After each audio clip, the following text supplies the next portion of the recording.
अस्सलाम वालेकुम dear students, welcome to ICI. खैर मकदम है आपका आईसीआई इकबाल कोचिंग इंस्टीट्यूट में।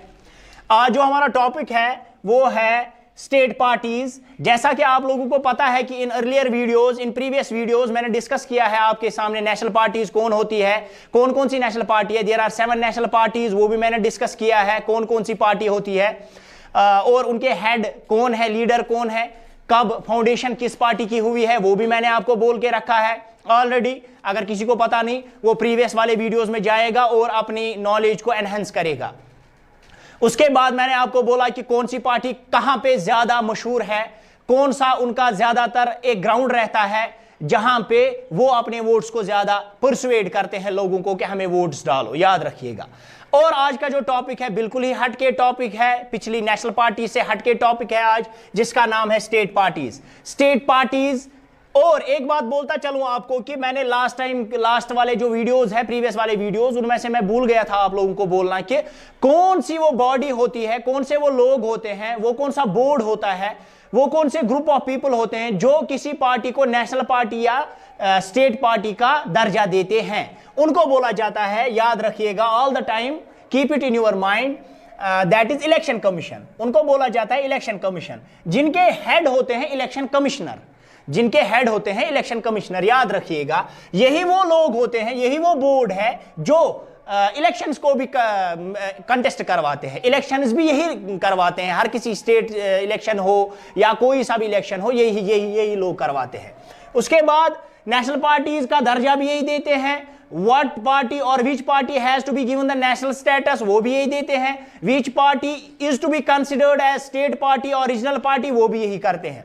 एक और बात मैं आपको बोलता चलूं कि जो आपकी आइंदा क्लासेस में भी आपको जरूरत पड़ेगा, that is state parties are also known as regional parties. याद रखिएगा आप, state parties are also known as regional parties. Regional party क्यों इसको बोला जाता है? रीजनल पार्टी इसको इसलिए मेंशन किया गया क्योंकि हम, ये जो नेशन होता है, ये जो कंट्री होती है, कंट्री में ये किसी न किसी रीजन को रिप्रेजेंट कर रही होती है। जैसे जम्मू एंड कश्मीर के बारे में मैं बोलूं आप लोगों को, यहां पे पीडीपी है, नेशनल कॉन्फ्रेंस है, वो यहां की स्टेट पार्टीज है। याद रखिएगा, right now it's UT, I know that, और अर्स्टवाइल स्टेट है, ये पहले स्टेट हुआ करता था 5 अगस्त तक 2019 तक, जब एब्रोगेट हो गया आर्टिकल 370।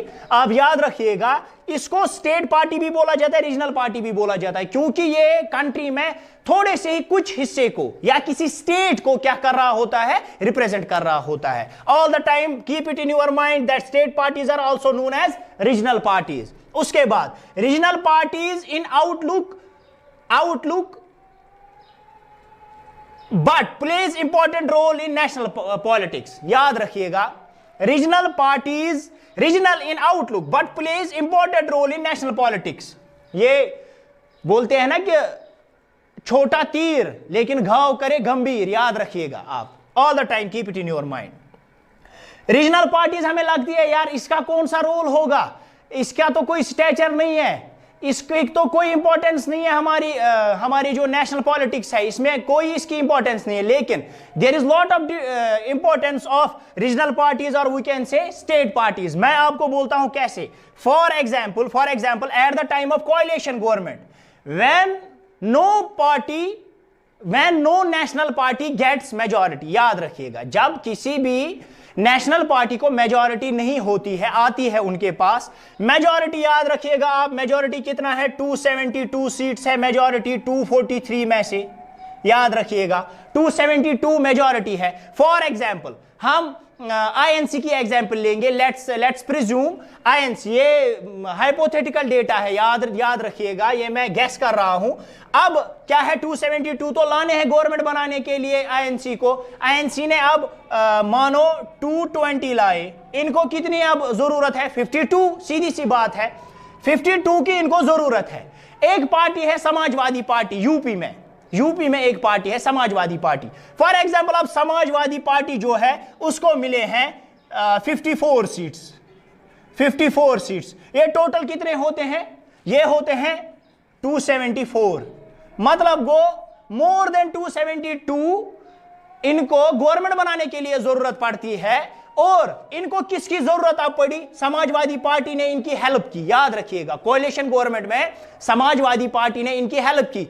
इट मींस अगर समाजवादी पार्टी खुद गवर्नमेंट नहीं बना पाई, लेकिन किसी को तो साथ दिया ना गवर्नमेंट बनाने के लिए। इसी को कश्मीरी में बोलते हैं बज कंचा लाकट के लगा जरूरी डाकस। याद रखिएगा, हो गया इतना, याद रखिएगा आप। एक और चीज, इससे एक इंपॉर्टेंट चीज हो गया इन कोalition गवर्नमेंट्स की वजह से। जब से कोalition गवर्नमेंट का कंसेप्ट स्टार्ट हो गया, उसमें क्या हो गया? It strengthens federalism and democracy. ये फेडरलिज्म को स्ट्रांग बनाता है एक कंट्री में, ये डेमोक्रेसी को स्ट्रांग बनाता है। कैसे बनाएगा स्ट्रांग? फॉर एग्जाम्पल आईएनसी को क्या मिल गया? कितने वोट्स मिले उनको? खाली 220 वोट्स मिले। उन लोगों को किसकी हेल्प की जरूरत पड़ी? समाजवादी पार्टी की जरूरत पड़ी। जब समाजवादी पार्टी की उनको जरूरत पड़ी तो जाहिर सी बात है ना, समाजवादी पार्टी भी उनको कुछ मशवरा देगी और उनको तो मानना पड़ेगा। अगर किसी ने नहीं माना, फॉर एग्जाम्पल उन लोगों ने रिजेक्ट किया इनके किसी प्रपोजल को, सीधी सी बात है समाजवादी पार्टी क्या बोलेंगे? वो लेफ्ट करेंगे, बोलेंगे कि नहीं हमें आपके साथ फिर कोalition नहीं बनानी है। कोalition नहीं बनाएंगे तो गवर्नमेंट तो गिर जाएगी। इट मींस क्या होता है? फेडरलिज्म को बढ़ावा मिलता है। किस चीजों की वजह से? स्टेट पार्टीज, रीजनल पार्टीज की वजह से फेडरलिज्म मजबूत होता है। फेडरलिज्म मैंने आपको लास्ट वीडियो में बोला था, याद रहेगा, आपको याद होगा मे बी, कि फेडरलिज्म बोलते हैं कि power sharing between central and state. याद रखिएगा, equal distribution of power between centre and state. याद रखिएगा। उसके बाद फेडरलिज्म को भी ये मजबूत करता है और डेमोक्रेसी को भी ये मजबूत करता है। डेमोक्रेसी को कैसे मजबूत करेगा? अब अगर कोई मेजॉरिटी में आ गया, अभी बीजेपी मेजॉरिटी में है, क्या पता वो रीजनल पार्टीज की तरफ ध्यान दे ना दे, उनको अपनी मर्जी, क्यों? वो अभी मेजॉरिटी में है। लेकिन कोalition के टाइम पे क्या हो जाता है? याद रखिएगा, कोalition के टाइम पे इनको रीजनल पार्टीज की तरफ पूरा ध्यान देना पड़ता है, पूरा फोकस रखना पड़ता है कि कहीं रीजनल पार्टी किसी भी रीजन की वजह से नाराज ना हो। और क्या पता कौन सी रीजनल पार्टी नेक्स्ट वाले इलेक्शन में ज्यादा सीट्स लाए और हमें उसी की जरूरत पड़े। क्या पता आज समाजवादी पार्टी की जरूरत पड़ी, कल जनता दल की हमें जरूरत पड़ेगी। अभी हर किसी रीजनल पार्टी को, स्टेट पार्टी को क्या करना चाहिए? हर किसी स्टेट रीजनल पार्टी के लिए इनको पूरा ध्यान रखना पड़ता है। उसकी वजह से क्या होता है? डेमोक्रेसी भी स्ट्रांग हो जाती है। Strengthen federalism and democracy, this point is cleared. उसके बाद central government are supposed to look after regional parties because they may need them any time. याद रखिएगा, कभी भी इनको किसी भी रीजनल पार्टी की जरूरत पड़ सकती है, कभी भी किसी भी छोटी पार्टी की जरूरत पड़ सकती है, जो कि सॉरी छोटी पार्टी नहीं, स्टेट पार्टी और रीजनल पार्टी। क्यों? कोalition, पता नहीं समाजवादी पार्टी को 54 सीट्स मिली थी एग्जाम्पल के तौर पे, नेक्स्ट टाइम जनता दल को 54 सीट्स मिले और कांग्रेस का यही हाल हो जाए, उनको तो उन्हीं के साथ फिर मिलना चाहिए उस वक्त। सीधी सी बात है ना, इट मींस कि इनको रीजनल पार्टीज की तरफ ध्यान रखना पड़ता है कि कहीं वो नाराज ना हो जाए।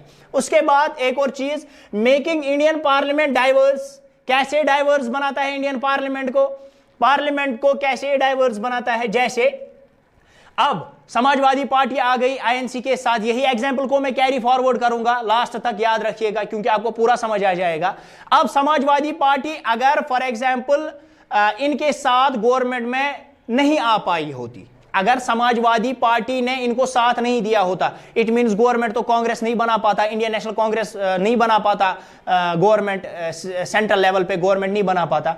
अब अगर गवर्नमेंट बनाई है तो इसके भी कुछ एमपीज होंगे ना, सीधी सी बात है। इस Samajwadi party, regional party of UP, Uttar Pradesh की रीजनल पार्टी है, स्टेट पार्टी है, वहां की उस पार्टी के एमपीज तो कुछ होंगे ना, रिप्रेजेंटेटिव्स तो होंगे ना, कहां के? Parliamentary representatives. इट मींस वहां पे डाइवर्सिफिकेशन आ जाती है, बहुत सारे लोग वहां पे अपने मशवरे दे सकते हैं। समाजवादी पार्टी के लोग जो है, एमपी जो है, वो वहां पे अपने वो नेशन के लिए, कौम के लिए, स्टेट्स के लिए कुछ मशवरे दे सकते हैं। तब जाके जब यहां पे स्टेट और रीजनल पार्टीज का कंसेप्ट है। After that one and the important topic at last बोलने जा रहा हूं, याद ध्यान से सुनिए।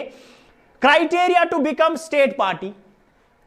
कैसे एक पार्टी को, किसी भी पॉलिटिकल पार्टी, फॉर एग्जांपल आज कोई पॉलिटिकल पार्टी बन गई, फॉर एग्जांपल पॉलिटिकल पार्टी बन गई, उसको कैसे स्टेट पार्टी का दर्जा दिया जाएगा? What is a criteria for that? National party का तो मैंने आपको बोला है 6% of the votes in Lok Sabha elections, वो भी बोला है। 4 स्टेट्स उसके पास होनी चाहिए, या तो 4 स्टेट्स में उसने अपनी रिप्रेजेंटेशन करी होनी चाहिए, वहां पे उसके वोट शेयर होने चाहिए। वो मैंने ऑलरेडी आप लोगों के साथ शेयर किया है। आज जो मैं स्टेट पार्टी का बोलता हूं आप लोगों को, क्राइटेरिया क्या है? 6% votes in state legislative assembly. जो स्टेट की असेंबली होती है ना, हर किसी स्टेट की अपनी अपनी असेंबली होती है। फॉर एग्जाम्पल, अब ये अर्स्टवाइल स्टेट है, it is union territory right now. तो फिर यहां पे क्या होता था? यहां पे जब सीएम को चुनते हैं ना, that election is known as legislative assembly election, उसको बोला जाता है, असेंबली इलेक्शन बोला जाता है। वहां पे क्या करना होता है? अगर किसी को स्टेट पार्टी का दर्जा चाहिए, अगर किसी को स्टेटस अपना एनहेंस करके स्टेट पार्टी बननी है या रीजनल पार्टी बननी है, उनको 6% वोट्स होने चाहिए टोटल स्टेट में जितने भी वोट्स पड़ेंगे। फॉर एग्जांपल 100 वोट्स अगर पड़ेंगे, 6 वोट्स इनको भी पड़े होने चाहिए। समझ आ गया? और याद रखिएगा, ये और नहीं है कि कोई इन दोनों में से चॉइस दी गई है, नहीं। एक तो ये क्राइटेरिया भी फुल करना है in order to become state party और रीजनल पार्टी, और इसके साथ साथ क्या होना चाहिए? Win is at least 2 seats in states, या स्टेट में इसको 2 सीट्स क्या करनी है? जीतनी जरूरी है। याद रखिएगा, स्टेट में इसको 2 सीट्स जीतनी जरूरी है। स्टेट असेंबली इलेक्शंस में इसको 2 सीट्स पे अपनी साख बनानी है जरूरी। और याद रखिएगा आप, ये था आज का टॉपिक, जैसा कि आप लोगों के सामने मैंने इसको मेंशन किया। होप आप सबको अच्छे से समझ आ गया होगा। Thanks a lot.